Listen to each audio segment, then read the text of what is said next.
Kitui County Governor Charity Ngilu is calling for enforcement of extraction laws to stop landowners from selling their land to miners. She said the county would help residents negotiate long-term leases with mining companies in the hope that this would guarantee landowners better returns.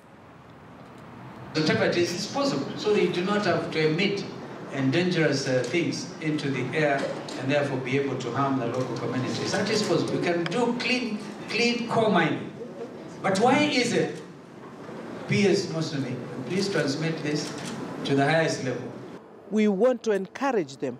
We want them to come out and tell us what challenges they have so that we can help them to get out of these challenges and so that they can now start mining with ease for anybody to get out of poverty. And we know the 4 factors of production: land, we have that; labor, we have that; both skilled and unskilled; capital, we have that through devolved system of government.